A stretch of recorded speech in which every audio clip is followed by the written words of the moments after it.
Hello, my name is Jason Kwan, and I am reporting to you today regarding the evident division between store managers who drive the sales effort within the Sherwin-Williams Paint Company and the company's pricing strategy. This problem has become apparent within the organization's structure through the violation of pricing policies and the company's efforts to thwart those actions. In identifying this problem, the purpose of this research project becomes determining why this is so and in how Sherwin-Williams may overcome it. As the company utilizes a customer value-based pricing strategy as opposed to cost-based or competition-based pricing, they attempt to price items in terms of their perceived value in the market and as a means of communicating value. It remains important that the deficiencies experienced within the sales effort are remedied to experience a more thorough goal realization.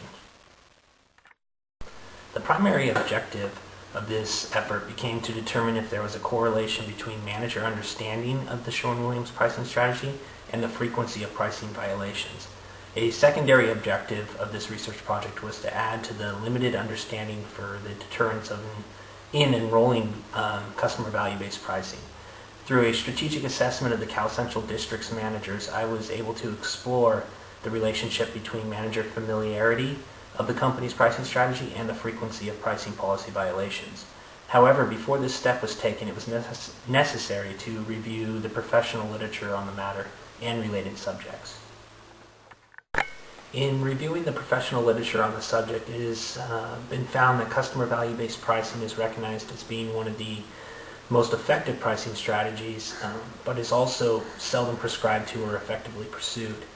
There is limited research available as to why this is so, but in reviewing areas of enrolling corporate strategy, a broader category much more widely researched, we can speculate as to why companies, and specifically Sherwin-Williams, experience division in their efforts to use customer value-based pricing. One such area is strategic consensus. That's the extent that organizational members are in agreement with strategic priorities. This may contribute to what is also considered employee line of sight, which is an employee understanding of the organization's objectives and how to contribute to those objectives. It is suggested that higher performing companies have employees that thoroughly understand and support their company's business model and strategy. As Hinterberger's 2008 study confirmed, Salesforce training and development is key to successfully implementing customer value-based pricing. With this information, it became natural to formulate certain hypotheses. The hypotheses immediately pursued in this research project were there is a correlation between manager understanding of pricing strategies and the frequency of pricing policy violations. On the results of this leading hypothesis, it may be suggested that specialized training and advanced education as to the benefits and importance of a unified sales front, and specifically the utilization of customer value-based pricing, may alleviate division and create a more thorough goal realization.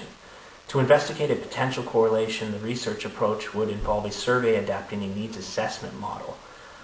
This model aims to prove that there is a correlation before Sherwin-Williams goes and invests capital in developing an intervention.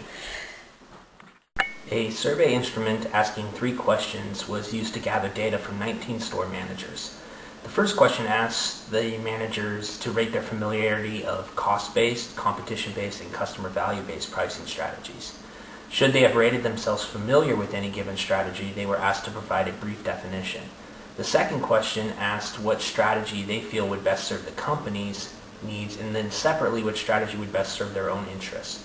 The theory behind this question suggests that any strategy selected other than customer value-based pricing would indicate a weakness or lack of individual understanding of the strongest practice. The third and final question provided a listing of pricing policy violations and asked the managers to confidentially disclose how many times in a week they bend or break such policies. The results of the survey instrument suggested that there is a correlation between manager understanding of pricing strategy and the frequency of pricing policy violations. This association is confirmed to a medium-strength inverse relationship between questions 1 and 3. As a manager rates his or her own familiarity with customer value-based pricing to be at a greater and greater level, the frequency of pricing policies decreases, and vice versa. Descriptive statistics for individual questions revealed concerning data that suggests knowledge and understanding of customer value-based pricing is not universally shared amongst store managers, while the breaking of pricing policies is confirmed to happen on a regular basis. The results are compelling for the sample size and suggest an intervention should be considered. It is important to keep in mind that correlation does not mean causation. The findings of this research project indicated there may be a predictive correlation between these two factors. I would strongly recommend that the foundation of this research be expanded upon to include a larger population and as a result strengthen the resolve of its findings. One cannot discount the findings of this project, however. Although the survey was small in scale, when the problem is taken into relation with other professional studies and indicative theories, we seem to be on the right track. Further confirmation should compel management to create a training program with the goal of unifying a sales team.